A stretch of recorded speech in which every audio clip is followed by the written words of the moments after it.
tomber dans le trou de ma guitare.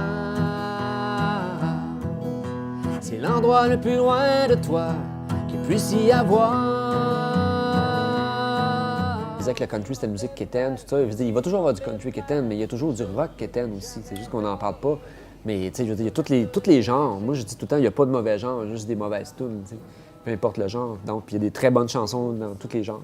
Et donc, le country, maintenant, pour moi, tu sais, c'est juste que là, c'est rendu peut-être plus... l'esthétique est rendue plus acceptée, plus... ça s'est démocratisé beaucoup, le look country. Tout le monde a une petite touche country de temps en temps. Donc, c'est plus vraiment un sujet de honte comme ça l'a déjà été, heureusement, parce qu'il y a quand même des immenses chansons qui ont été écrites dans ce genre musical-là, puis il est temps pour moi que ça soit fait. Puis moi, la raison pour laquelle j'essaie d'aborder ça d'une façon très pure, c'est tout simplement par rapport au genre de country que moi j'aime. Donc, j'essaie de faire du country.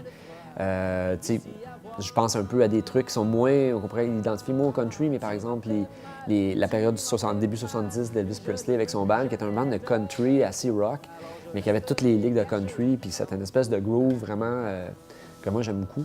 Donc, je voulais faire quelque chose un peu dans cet esprit-là, puis aussi ramener un peu l'idée, un peu comme les premiers albums de Johnny Cash, tout ça. Donc, avoir quelque chose qui soit intemporel, c'était vraiment ça qui était important pour moi. Le nouveau country, qui n'en est pas vraiment, ça m'intéresse pas vraiment. Oh, tu m'as fait mal, et je ne veux plus jamais te revoir. Alors je resterai caché dans le trou de ma... Je fais un country en même temps pour les gens qui aiment ça. Je vais pas faire un country pour les intellos, ou je fais un country pour ma famille, les gens de ma famille qui aiment ça, puis qui, comme de fait, pour la première fois, m'écrivent ou m'appellent pour me parler de mes disques. Donc, je trouve ça vraiment magnifique, c'est merveilleux. Enfin, j'ai réussi à toucher les gens. Aujourd'hui, mon cœur est à la hausse, mais demain, elle va repartir encore. Aujourd'hui, elle est revenue, mon cœur est à la hausse, mais demain, elle va repartir encore. À force de faire des shows un petit peu en région, je me suis rendu compte que c'est une chanson qui avait touché beaucoup de gens. Puis je me faisais souvent demander, puis les gens me disaient « Ah, c'était bon cette chanson-là », puis je la faisais en cover, puis ainsi de suite.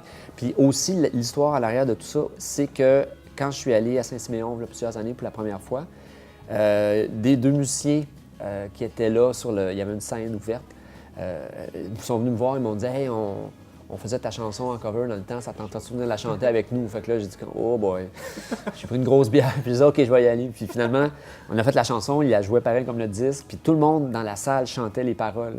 Ça a été vraiment une prise de conscience.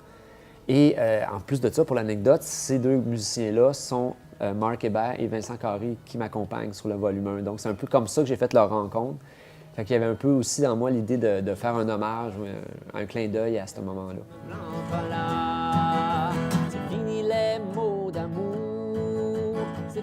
L'idée des volumes de 1 et 2 et autres, c'est que les nombres sont quand même assez infinis.